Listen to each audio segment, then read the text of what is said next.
Hola con todos, como a nosotros nos gusta ir a la raíz de los debates más intensos del momento, hoy nos acompaña una de las voces más influyentes en el análisis de las ideologías contemporáneas, Pablo Muñoz Iturrieta. ¿Cómo está? Muchas gracias y una alegría enorme estar aquí con todos ustedes. Bueno, Pablo es filósofo político, doctor en filosofía legal y política, con estudios postdoctorales en la Universidad de Cambridge y autor de libros que han desatado conversaciones en todo Iberoamérica, entre ellos Atrapado en el cuerpo equivocado, donde cuestiona la llamada ideología de género desde una perspectiva filosófica, científica y cultural.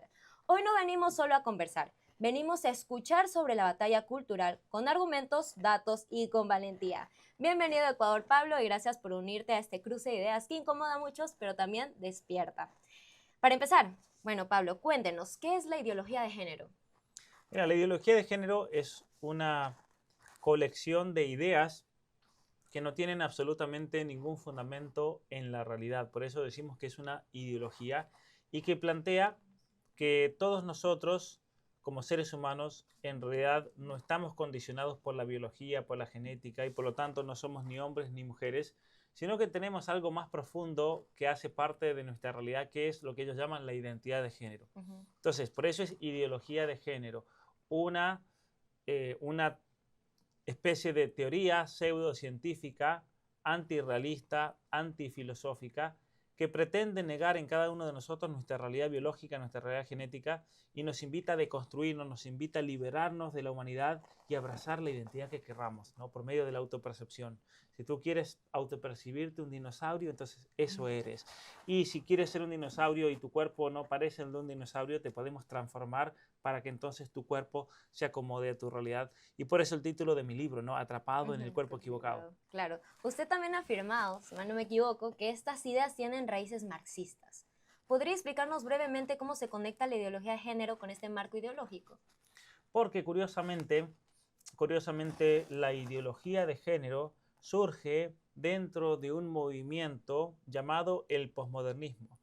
Y el posmodernismo es una corriente de pensadores principalmente franceses, quienes eran todos marxistas, muchos miembros del Partido Comunista francés, eran personas que lo que hicieron fue adaptar las ideas de Marx de las luchas de clases sociales a nuevas luchas de clases dentro de nuestra sociedad, especialmente con una serie de ideas nuevas de ellos, innovadoras por así decir, donde básicamente planteaban que el conocimiento no es objetivo, que el conocimiento siempre tiene una intención de dominio, una intención de subyugación y que crea relaciones de poder. Por ejemplo, la noción de hombre, la noción de mujer, no son nociones según ellos objetivas, sino que simplemente son creadas por la sociedad, son construcciones sociales por las cuales nos encasillan para dominarnos y por medio de esos conceptos moldear nuestra conducta determinada para que Ujú, tú te comportes como mujer, para que yo me comporte como hombre. Entonces ellos hacen un llamado de construirse. ujú. La deconstrucción es algo muy importante, a deconstruirse de todas esas nociones y es ahí donde de todo ese trasfondo surge la ideología de género como un llamado a liberarnos del hecho de ser hombres o mujeres. Y todo esto tiene un proceso, ¿no? ¿Cómo comenzó y cuál cree usted que es el fin como tal? Porque también en la última charla en la Uh -huh. que escuché que estuvo en la UES, universidad en la cual yo estudio, estaba diciendo que todo esto también tiene un fin económico para ciertas Uh -huh. Uh farmacéuticas y -huh. mucha gente de élite de poder que se aprovecha de esta situación de personas vulnerables que tal vez tienen problemas Uh -huh. psicológicos. ¿Ese es el fin como tal, económico, o hay otro fin en Bueno, cuanto a mira, esto? hay varios elementos ahí en juego. Por un lado tienes a estos ideólogos, a estos pensadores que no creen en la noción de naturaleza humana, no creen en la noción de hombre, de mujer, y que por lo tanto hacían un llamado a la deconstrucción. Cuando a lo largo de los años ellos se encontraron con casos de personas que padecían problemas psicopatológicos en relación a la propia identidad, dijeron, ven, ahí hay un ejemplo en la naturaleza de lo que nosotros decimos es verdad. No somos hombres, no somos mujeres, aquí tenemos un transexual que es una muestra, por así decir, de que en realidad estamos atrapados en el cuerpo equivocado. Y es ahí cuando entran, ahí tenemos un problema ideológico de fondo, un problema de redefinición del ser humano, un problema donde básicamente la naturaleza humana no está marcada por los límites de tu propio cuerpo. De hecho, una pensadora de esta teoría queer que se llama Judith Butler, ella dice que el cuerpo humano no es algo fijo, no es algo estable, no es algo ya determinado, sino que es algo que se puede ir transformando y expresándose de distintas maneras, ¿no? Por todas las transformaciones hormonales, químicas, quirúrgicas. Pero es ahí cuando entran los intereses. ¿Por qué? Porque cuando las grandes farmacéuticas y algunas clínicas vieron esto y se dieron cuenta que era un negocio gigantesco, comenzaron entonces a básicamente promocionar esta ideología de manera económica, por medio de políticas públicas en las universidades, con subvenciones, porque esto terminó siendo un negocio gigantesco, el negocio de las transiciones de género, un negocio que mueve miles de millones de dólares en el mundo, porque yo te voy a dar un dato concreto. Cada persona que comienza este proceso de transición a lo largo de su vida va a generar más o menos 1.300.000 dólares para la industria farmacéutica, por los costos que esto tiene. Entonces, cuando estas compañías se dieron cuenta de eso, dijeron, aquí es el negocio del siglo. Claro, ¿no? o sea, por una persona nomás, que es Una todo persona. eso. Imagínate entonces, las miles y miles de personas que lamentablemente han caído víctimas de esta ideología. Estamos hablando de miles y de con millones. daños irreversibles. Daños irreversibles, con destrucción de su cuerpo, con cirugías que además necesitan de reparaciones de una manera seguida, donde abres la puerta a una serie de problemas psicopatológicos, químicos, problemas hormonales, problemas físicos de por vida. Es decir, tú te aseguras de que esa persona va a ser un paciente crónico hasta la muerte. Y ahí tal vez no ha salido un estudio sobre la tasa de muertes de las personas transexuales o que Sí, se hacen estos procedimientos. sí han salido, eso es muy importante la pregunta. Fíjate que en los Estados Unidos, con todo el nivel de medicina, con todo el nivel que tienen de estudios, la tasa de suicidio es del 53% de todas estas personas. Wow. Y el promedio de vida va entre los 35 y los 40 años, porque se suicidan, el promedio. En Hispanoamérica es más bajo todavía el promedio de vida. Tal vez porque no tienen la misma atención médica, suele ser entre los 30 y los 35 años. Y eso no te lo hice. No lo dicen. Antes de hacerlo, igual que en el aborto, no te dicen las consecuencias, solamente hazlo y ya está. No te dan el dato. Ajá. No, No te cruzan el dato. No te cruzan el dato porque ellos saben que se les cae la ideología. Claro. Ese es el problema. Entonces, esas cosas no las pueden revelar. Ellos no pueden revelar qué implican las transiciones de género, los tipos de cánceres que un niño o un adolescente comienza a generar por medio de los bloqueadores hormonales, cánceres de vagina, cáncer de mama, cáncer cerebral, problemas óseos, todos los problemas relacionados al sistema digestivo, problemas cardiovasculares, la cantidad de niños y adolescentes que fallecen de un ataque al corazón por los estrógenos sintéticos. Wow. Es decir, estamos hablando de una serie de problemas gigantescos. Esto debería ser antimédico en realidad, porque la medicina es curar, salvar vidas y están haciendo todo lo contrario. Pero esa es la razón por la cual, por ejemplo, en Inglaterra ya lo han prohibido. Claro. En Estados Unidos ahora el gobierno de Trump lo ha prohibido. En Suecia lo han prohibido. Y en Ecuador estamos avanzando. Y como para traer un poquito el contexto ecuatoriano para las personas que nos están escuchando y no saben, hay dos casos que han resonado bastante en Ecuador. Bueno, primero el caso Amada trata de una niña de 9 años cuyos padres pidieron cambiar su nombre y sexo legal en la cédula. Este caso todavía está en trámite en la Corte Constitucional y el caso Salinas, que involucró a un niño de 5 años, 5 años. O sea, a los 5 años yo no sabía si escoger helado de chocolate o de vainilla, que se autopercibía como niña. La Corte ordenó que todas las escuelas del país reconozcan procesos de transición de género en menores y creó un protocolo obligatorio para acompañarlos. Pero a mí me sorprende mucho este tema porque, más que nada, están omitiendo la decisión de los padres como tal. Ya estamos dando ese paso de que el niño que quiere ir a la escuela ya se trate como un niño que se perciba como mujer, en este caso. Entonces, ¿dónde está la decisión de los padres? Poco a poco vamos a avanzar a la situación en la que está Canadá y con pasos muy silenciosos, como lo que yo justo le comentaba en una minoricracia, donde jueces que son muy pequeños en realidad, no es como una gran cantidad, no es una democracia, deciden el futuro de los padres ecuatorianos. Totalmente, ese es el gran problema, que el pueblo ecuatoriano vive una realidad totalmente distinta. ¿Cuáles son las preocupaciones del pueblo ecuatoriano? La seguridad, sales a la calle que no te vayan a matar, que no haya un secuestro express, tener la luz que se corta, tener agua, tener trabajo. Esos son los problemas reales. Y la Corte Constitucional del Ecuador básicamente está funcionando como la puerta de entrada de todas estas ideologías que tienen muchos intereses financieros que quieren penetrar al Ecuador, pero no pueden penetrar por la puerta correcta, no pueden penetrar por medio de las leyes, por medio de políticas públicas, porque el pueblo a eso jamás lo aceptaría. Entonces, ¿qué hacen? Ellos van a buscar casos específicos, como ese niño de 5 años, como el otro caso de inscribir con otro sexo que no corresponde a otro niño, otra niña. Básicamente lo que están buscando es encontrar esos casos y sentenciar para luego obligar al Poder Ejecutivo, al Gobierno, al Ministerio de Educación a poder implementar protocolos con respecto a la orientación sexual o la diversidad sexual y la identidad de género, como lo definen ahí. Claro, y en realidad si como ecuatorianos no actuamos en este momento, vamos a dejar que esto Claro, siga avanzando. literalmente, y por eso yo creo que es importantísimo que el pueblo de Ecuador sepa lo que está ocurriendo en las leyes del Ecuador. Mucha gente no sabe en este país. Cuando yo puse eso en Twitter y en Facebook, mucha gente me respondía de acá de Ecuador, pero eso es mentira, eso no pasa acá en Ecuador, eso es mentira para asustar a la gente. No, señores, vayan a leer el texto de la sentencia. Es algo realmente preocupante. Y lo peor, lo que más me preocupa a mí, ¿sabes qué es? Que esto que quieren imponer en Ecuador ya se probó en Canadá, se ha probado en Estados Unidos, se ha probado en Suecia, en Holanda, en Inglaterra y en varios países ya se ha prohibido por ser algo criminal, se ha prohibido, está prohibido, o sea, ¿entienden lo que es eso? Que se haya prohibido, que se hayan hecho investigaciones y se haya descubierto que esto es anticientífico, que es ideológico, que tiene efectos irreversibles y que van a destruir la vida de niños y adolescentes para siempre, y que obviamente terminan siempre aboliendo los derechos parentales. Los derechos parentales. En Canadá tenemos leyes, por ejemplo, de que si los padres se niegan a hormonizar a los hijos porque implementaron estos protocolos, tenemos cárcel de 5 años y pierden la patria potestad para sus hijos. Entonces, ¿quieren eso para Ecuador? ¿Quieren ustedes que puedan quitarle a los hijos? Que no solamente se los quiten, sino que su hijo se le hormonicen, que le amputen órganos sanos y que le destruyan la vida y tal vez termine suicidándose en 3, 4, 5 años.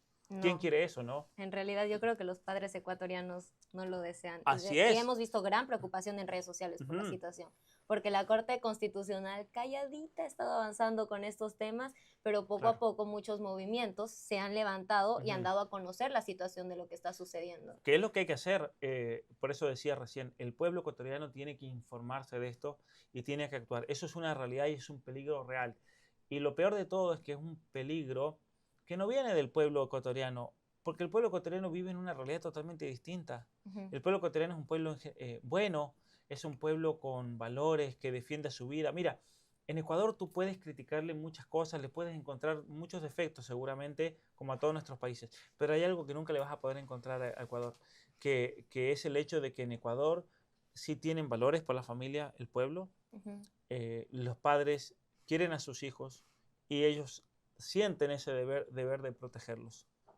Eso es algo que en Ecuador es innegable. En todos lados lo vas a encontrar en Ecuador. Es una sociedad que todavía mantiene el sentido común en esas cosas. Y por eso yo creo que hay que ayudar al pueblo ecuatoriano a no permitir que estas leyes atroces y que estos protocolos atroces se hagan una realidad. Y como para ya ir terminando y culminando esta entrevista, que es un poco corta, ¿cómo hacen las personas para luchar contra tantos intereses económicos de por medio? Porque somos, o sea, algunas personas que salen, son muy pocas que dan Ujú, cara, como usted. Me imagino, no sé, Agustín Laje, hay ujú, personas acá también en Ecuador que lo hacen, movimientos como tal, pero también lo que está en contra son grandes intereses económicos. ujú. ¿Cómo seguir dando esta batalla? Principalmente hay que saber dónde golpear. Esto es una batalla y es una lucha y es una guerra. Y tú puedes hacer muchas cosas o puedes hacer simplemente ruido, que no está mal, hay que hacerlo, pero hay otras cosas que son todavía mucho más efectivas. Hay que trabajar en muchos aspectos. Hay que trabajar tratando de acercarse al Ministerio de Educación, tratando de acercarse al gobierno, tratando de acercarse al presidente, tratando de acercarse a todas aquellas personas que tienen decisión política real, Ujú. porque en definitiva quienes van a terminar decidiendo si esto se hace o no se hace son los que están en el gobierno. Claro. Fíjate en Argentina cómo hemos podido, gracias a Dios, lograr que se frene esta locura, porque hay un presidente, en el caso de Argentina, Milei, que le dijo no a esto, no a aquello, se acabó esto. No Ujú. lo puede sacar por ley porque él no puede cambiar las leyes, eso es el Congreso. Entonces, ¿qué dice? Lo vamos a desfinanciar, que siga la ley, pero se van a quedar sin dinero. No hay Claro. dinero, listo. En Estados Unidos, ¿qué hace el presidente? Usa de lo que sí puede hacer, órdenes ejecutivas. Ujú. En Estados Unidos tú tienes ese poder de dar órdenes ejecutivas y se acabó las transiciones, se acabaron el adoctrinamiento en las escuelas, se acabó el financiamiento a escuelas que adoctrinan a niños. Es decir, en Estados Unidos el presidente Trump está viniendo muy fuerte y es lo que hay que hacer aquí en Ecuador. Hay que tratar de que el presidente Noboa, que recordemos, él se comprometió Sí, y él firmó. firmó un documento en protección a la familia, la vida, los derechos parentales, la libertad religiosa y en contra de la ideología de género. Entonces, ¿qué hay que hacer? Hay no solamente que apoyarlo, empujarlo a que se manifieste en contra de esto y no permitan esto, pero también hay que apoyarlo cuando lo haga. Porque cuando él haga eso, acuérdate, ¿qué pasó ahora con la semana pasada con lo que comentabas de este protocolo el código orgánico de la niñez? Los organismos internacionales salieron a quejarse. La UNICEF La salió a quejarse. UNICEF, Amnistía Internacional, todos salieron a quejarse. Entonces, en esa situación va a pasar igual. Lo van a atacar en la Corte Internacional, lo van a atacar en la Corte Interamericana de Derechos Humanos, lo van a atacar los organismos internacionales. Él va a recibir mucha crítica y es ahí cuando el pueblo se tiene que levantar y decir, no, nosotros lo apoyamos, nosotros lo votamos para que haga eso. A él lo pusimos de presidente del Ecuador, que sea nuestro representante. Hay que darle el apoyo, porque si tú le das el apoyo, entonces él no va a tener miedo de hacerlo. Claro. Fíjate en Ecuador, en Salvador. ¿Qué pasaba en El Salvador? ¿Qué quería la gente en El Salvador? Seguridad. Y cuando Bukele salió a combatir las pandillas y meterlos en prisión a todos los criminales y asesinos, todos los organismos internacionales que hicieron, ¿lo aplaudieron a Bukele? No, lo criticaron. Pero ¿qué pasó? ¿Quién lo defendió a Bukele? El pueblo. El pueblo. El pueblo le dio un mandato cuando ganó con más del 90% de los votos. Es decir, no hay presidente en el mundo que haya ganado con más votos que Bukele. ¿Y eso qué significa? Que el pueblo lo apoya para hacer lo que el pueblo le pidió que haga. Y aquí en Ecuador hay que hacer lo mismo. En las cosas relacionadas a la vida, en las cosas relacionadas a la defensa de los niños, de los derechos parentales, de la libertad religiosa, hay que apoyarlo. Como también hay que apoyarlo si comienza a combatir el crimen y comienza a solucionar los graves problemas que hay en Ecuador, lamentablemente, de criminalidad con el narcotráfico, los sicarios. Cuando un presidente quiere cambiar las cosas para bien, hay que apoyarlo. Así como hay que criticarlo si hace cosas mal, obviamente. ¿No? Bueno, y con una última pregunta, que yo sí creo que hay cierta fijación de estos grupos con los menores de edad, con los niños. ¿Por qué es esta cuestión? ¿Por qué siempre la fijación con los niños? Hay una obsesión total porque ellos son conscientes de que a ti no te van a poder cambiar. ¿No? Si viene un activista y te dice, mira, tú naciste atrapado en el cuerpo equivocado, y tú lo vas a mirar y te le vas a reír en la cara. Esa es la realidad. Pero un niño todavía está en un proceso de maduración y de crecimiento que lo puedes confundir. Y ellos saben eso, ellos saben. Entonces, eso es la perversidad de esta ideología, que ellos quieren ir a los niños porque son los niños los que están más vulnerables a esta ideología. Por eso les importa eso. Por eso es eso, por eso esa obsesión con los niños. Sí, claro, y usted también comentaba en la charla que iban drag queens y todo este tipo de personas a dar charlas en escuelas donde hay menores de edad. Eso pasa en Canadá mucho. Van los transexuales, los grupos LGBT. Hay grupos LGBT que se meten en todas las escuelas públicas en Canadá y van a adoctrinar a los niños, los van a adoctrinar. Van a hablarles de su experiencia de liberación, de su experiencia de vida homosexual, de su experiencia de lesbiana, de su experiencia de transexualidad, mayoritariamente últimamente de cuestiones transexuales. Estamos hablando de niños de 3, 4, 5 años.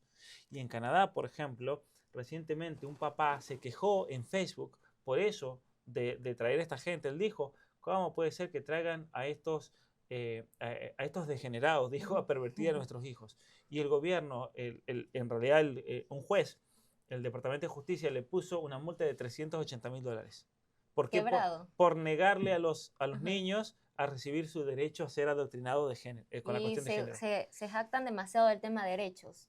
Para ellos todo es derecho. Es que lo han transformado como si fuera una cuestión de derechos humanos. Es que han inventado un derecho a la identidad de género. Porque mira, si tú no eres mujer, si yo no soy hombre, ¿qué somos entonces? Y ellos van a decir, no, es que tú tienes una identidad de género que tienes que descubrir. Ese es tu primer derecho y te lo negaron tus papás, te lo negó la escuela. Y también se unen con el derecho de protección al menor y se lo llevan para su lado. Claro, porque en realidad ellos transforman la noción de derechos humanos y ellos se dicen, nosotros venimos a proteger a los niños para que ellos descubran su identidad de género.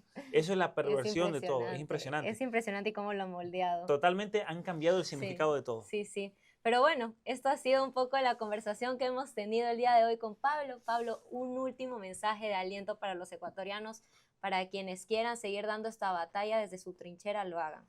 Bueno, en primer lugar, primero estar bien informados de la realidad que está pasando. Busquen, averigüen, estudien, porque nuestras sociedades hoy están bajo un peligro de un ataque ideológico muy grande. Segundo, fórmense mucho para saber entender estos problemas, para saber contestar, para saber dar respuestas, para que no los engañen a ustedes, a sus hijos, a sus familias. Muchos de ustedes son jóvenes y algún día van a formar una familia, algún día van a tener que educar a sus hijos. Tienen que estar preparados y eso exige un nivel de responsabilidad muy grande, entonces no pueden dejar para mañana lo que pueden hacer hoy. Y esa es la razón por la cual nosotros estamos haciendo toda la batalla cultural, escribiendo libros, generando contenido en YouTube. ¿Para qué? Para ayudarlos a pensar estos problemas, a razonar, a entender y darles los mejores argumentos que podamos encontrar para esta lucha Para la en la batalla. cual, la batalla en la cual todos tenemos que ser parte, ¿no? Como estás haciendo tú y como están haciendo todos los que nos escuchan y los invitamos realmente a que se unan. Muchas gracias por estar acá con nosotros. Yo soy Jara Política, me pueden encontrar en todas mis redes así. Muchas gracias. Y Pablo Muñoz y Torrieta me pueden encontrar así también en YouTube. Muchas gracias.